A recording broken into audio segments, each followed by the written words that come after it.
In this video, I'm going to show you how to um,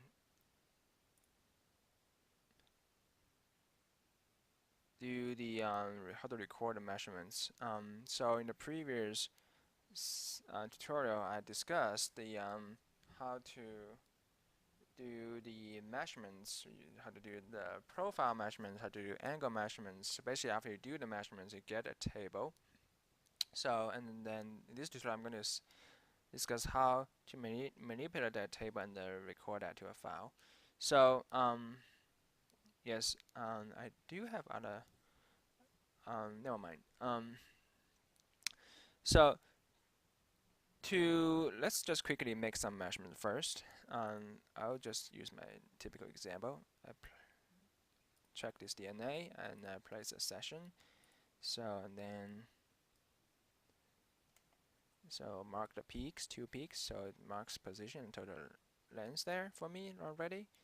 And then I can, I don't want to measure angle right now. I can just simply delete that column. And then I want to measure some of the metrics of these proteins. So really you can do is you maybe want to make them bigger, but it's not necessary.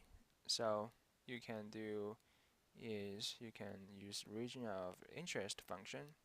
So this will crop the just restrain the area that you want to take measurements, because all the measurements is based on mask. So that's a useful function. You can also manually draw the mask if you want to, but I prefer to use the region of interest function. Maybe that mask function is a little bit better. So if you turn on the mask, you see this particle that connected. So if you simply click them, it will take measurements of the whole DNA complex. So, but we want to measure the individual protein particle, not the whole complex. We want to separate the mask. So one thing you can do is you can simply separate the mask by say draw a reverse mask or draw a mask. So I will do a draw reverse mask. In this case, I would simply do is I just click and click. Just draw a region, just segregate the mask, I mean the protein from the DNA. Just double click and just double click. So you see, yes, that's one thing to do it. The other thing to do it is to use the inverse function. So draw a region of interest inverse function, and then you can segregate on the other part. So apparently the mask has been overridden, and so just keep in mind the region of interest and the mask, they are not compatible. So if you use the reverse mask function, you have to use it all the way, right? But if you use the region of interest, you may want to use the region of interest all the way. I'm going to do the region of interest first. I kind of like that better. So let's see, draw a region of interest, and so the easiest way is just to crop these particle. So only these areas being selected. So you see these particles selected. Just uncheck the mask. So you get the idea. So the particle, only the protein get mask, and other areas are empty. So once you click this protein, it will measure, it will trace the protein as well. So you can actually get like how long the protein is. That's not very useful, but this is just a universal feature. So once you have tracked the click the protein, you got all its parameters on this stats table there on the top. You can say record the select parameter. If you select one parameter, you can select multiple parameters. You can also say record all parameters. You can also do is you can check the fields. If you only want a specific parameter, not the others, you can do that. And if you just click record all parameters, it will add these parameters on the third line, which you probably don't want to do that. But instead, you can, if you want to add, for example, the particle 1 is on row 1, right? You just have to select the row 1 by simply click one cell, any cell in row 1. Then you can do is you click this. I said I want to measure the first 3 parameters. You can use control plus click to select multiple parameters, and then you can say like record select particle in parameters. So this will add these parameters, but all the other parameters they are empty. So and for the particle 2, this is particle 1. We know it's particle 1 because, as I said, we have the masked area here, so I didn't show it up there. So you see this brown mark there. Remember, the brown mark always comes first, and the green mark. The brown mark will represent 0, 1. So they share the same sequence. The green mark will represent 0, 2. So right now I've done this. How would I have to reset the mask? You don't have to reset a mask, but if you draw a new mask here, because the two masks they are connected, essentially they are basically connected. So that's why I need to reset the mask. But if the two masks are separated, you don't have to reset the mask. You simply draw another region of interest on the other particle. But for now, they are connected, so that's not the case that we wanted. I want to measure the individual protein there, not two of them at the same time. So all you do is reset the mask, and then you say like draw the region of interest. Yeah, the graphic performance is kind of slow. Again, that's because I'm using the video recorder at the same time. It's really hampering the experience in practice. In real life, it's really fast. It's not like that. So you can actually draw a very smooth line of the circles, not like this drag.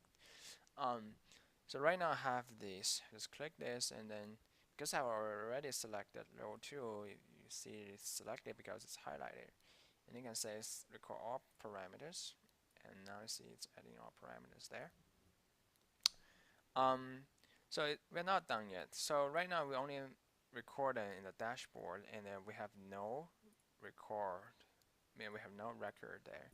So we need to add these measurements. You have to right-click any area and say record current measurement. The other thing way you can do is click record and then place the so what this does is it just places a placeholder or marker, just marking that you have recorded and run in this area. And this is especially useful if you say because in this region we have 3 particles. So like right now we have like particle 1, which is DNA, which has 2 proteins. Now each protein that represents 2 rows in this measurement, and but this is for one recording. So I don't want, if I do another measurement on this DNA molecule, I don't want to mix them up in the same table. I want to separate them into different tables. So to do that, you have to you can record the current measurements, and that will place a placeholder, a number, just record 1, and it will also show up in the selection list there. So, and they can do the same thing with this particle, then say record the current measurements if you make new measurements there. So the other thing you can do with the table here, and right now I have these parameters. You can also add a new parameter if you want. For example, if there's some custom notes you want to write, you can also just simply change any of these parameters. They're just like Excel sheet. So for example, I want to say if I just want to add a note column, new column, so it adds to the bottom line there, and you can say like this is a, you can say like you can write individual notes of for protein 1 and protein 2. So for example, the protein 1, there's nothing interesting to add here, but for some proteins that maybe have some interesting confirmation that you might want to write down a note there. Say that protein 1, I would say it's a bit smaller than the protein 2, and maybe not. It's kind of, let's say it's not quite bound along the DNA trace, not on DNA, maybe just not quite on DNA. Write these notes, and protein 2, I say it's on DNA. So this is just some of these, useful features. So you don't have to open a new expression and write down. We can simply write down these, and all these will be later exported into a spreadsheet. So if you reset these, you see that the protein, this protein, it may just bound in the DNA, but not actually on it. That's why I write down it's not quite on the DNA, and the second one is right on DNA. So now I have one measurement. I'm going to do another measurement on the other particles. In this case, I don't want the other measurements to be mixed in the same table, so what you can do is you can say make new blank measurement. So it's not like your old part measurement 1 is gone. You can go back to your old measurement by click this, and it shows back again. So this goes back to the blank measurements. So whenever you make a new blank measurement, it goes back to the this blank selection. That's the I call it dashboard, the blank measurement. And that one, anything that you measure in the blank as a blank measurement, they are not saved until you record the current measure, make a record until you basically until you mark them with like 1, 2, 3, 4 these placeholders. So and you can do the reverse way. You can actually record the current measurement first, then you just change because they're not like permanently. So for example, if you want to change any of these parameters in the measurements in the record 1, you can actually do that. You can make new measurements, add new measurements here, or change any of the existing measurements. So yeah. So let me do the say let's just follow the conventional way. In this case, I can click this particle. I know that it's already masked. If for some reason it's not masked, you can check back the mask area. The particle the DNA has to be connected in order to trace it automatically. If you have any questions about this, you can refer to my measurement tutorial. So there are, there are all kinds of ways to trace the DNA. So I'm just giving you the best way. So right now this DNA has one particle, so I would just use represent at desk and location automatically record the maximum height as the take the maximum height as the new position. So right now I have the one measurement, so I see position to the lens there, and then I can do this time let me do the angle measurements once. Yeah, you can also set options for the angles, like how many kind of angles you want. So this is just like the angle between the two arms. There are other angles. For example, you might want to measure angles like depending on how you trace the protein, you may be tracing. Right now, I'm only measuring the angles of the two arms, but for sometimes the angles that they may be a little fuzzy and the chord is not very good and not quite sure what the angle is. You may want to place that into like say angle 2. Then you can add this to angle 2. But yeah, if you have any questions, I should have discussed those in the measurement section. So right now I have the angle here. I want to add his, so now row 1 is already selected. Let's say add angle 2. It's adding angle 2 in the last row. I mean the no parameters will always be added to the last. If you don't want any of these other parameters, you can actually delete them. You either select and say delete these columns. You can do is you can say record fields. Just select the field that you don't want. Say okay. Then say remove those columns. So I get a little fewer than that, and just can do better than this. And just say delete these columns. Make it a little bit shorter. So maybe let's do it a bit more. Say this. So yeah, you can also do the other things like say keep, like this 3. So let's say I want to keep position, total length, and angle, and they say let's just keep this instead of remove. So they remove the others, just keep the one that you want. So I have 3 parameters to measure, and then the last thing I want to measure the protein. So I would do is I would draw a region of interest. Just trace it and click that, and you have the measurements there. Let's say I would like to do is not one of the parameters. Usually I would measure volume, fiber length. The protein can be approximated by a fiber. That basically determines how elongated the protein is. That's what the fiber length means. And I want to measure the maximum intensity. maybe like a little bit of a solidarity, something like that. How circular it is, major axis length and minor axis length. So right now I have then these parameters.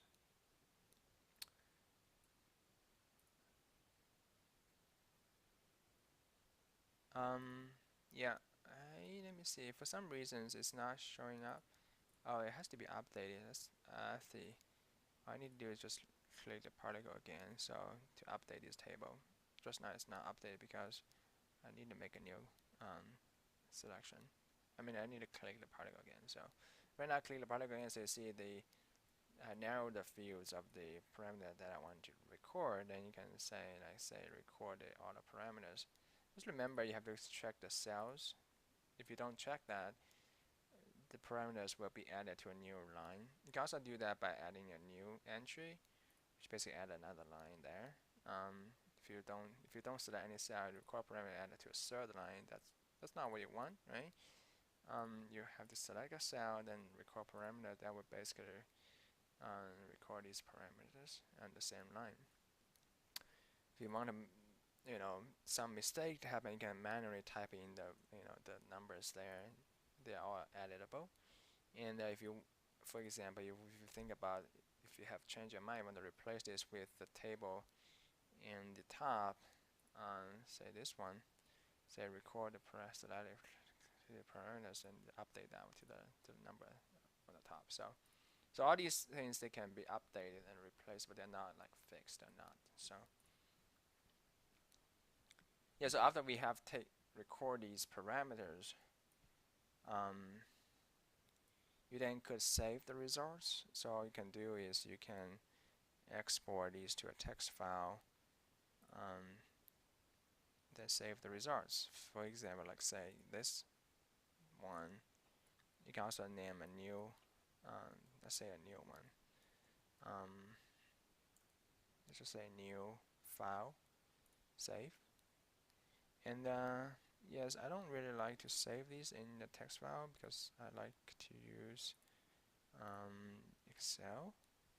So you can do that. You can just simply select the file type and choose Excel file, and then say the as a new yeah, and save. Yes, and I still have one annotation. The arrow here, you can export an image with these annotation, all annotations in place, including the arrows, the angles, this 1, 2, 3. Oh, one thing I haven't done is I should record it. That's one. I haven't made any measurement. I mean, I made one measurement now. So if you don't record the measurement, it won't be recording the file. So that's something you have to keep in mind.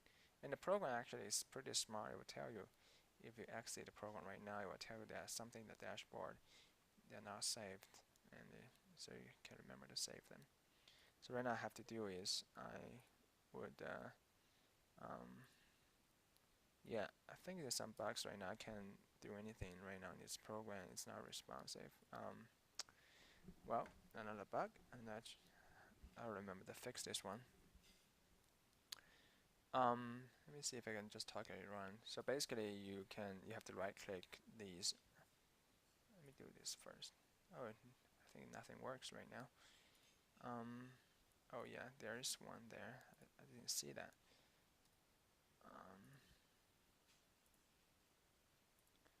Yes, I think I can do it.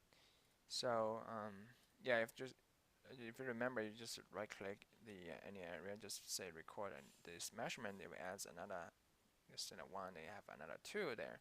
So only the measurement that's labeled Miss 1, 2, 3, or 4, they are recorded. The one with empty, this one, they're not recorded. So you can save them to a file. As I showed you last time, you can save to Excel file, so you can directly open the file, and when you open it, it just simply gives you the same table. I explained the structure of the table in the text session. So in this case, you can also do autosave and take a snapshot. So what this tells you is you can whenever you make a new crop in the image processor or in the particle analyzer, That's the gateway that you use to access the region inspector. Whenever you make those crops, you access a new crop, you access a new area, the program will automatically save your results into the same file they have specified, so you don't have to and save to new file, click the save button every time. The program simply remember the file that you specified and save the results into that file. The best part of it is it won't replace the contents of the file, it will only add new contents into the file. So basically, if you have already contents, the old measurements in the same file, and once you make new measurements, the new measurements will be added on top of the old measurement. Also, this take snapshot is a unique, is a useful feature if you want to know like how you do the measurements, where the 1, 2, what it represents, what particle is 1, like what particle is 2, what particle is measured. Oh, suddenly it's more responsive. Well, it's just wait a lot of time. So, anyway, so apparently maybe it's the screen recorder has some interference with the programming function. I mean, it's a display issue. But hopefully you won't experience any of this issue because you won't be using the screen recorder.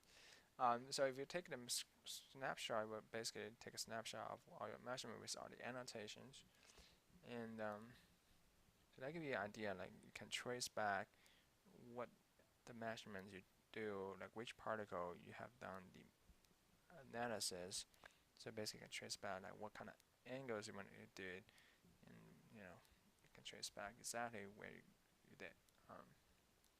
So lastly, if you want, once you finish the measurement, go back to the where you crop the image, just go back to the main program there, and just go back. So we basically crop this area, and then you can say crop another area, crop this particle, and it will go back to another particle. And remember, I already checked the autosave, so the result should be in the same file that I have specified. Alright, that's pretty much it.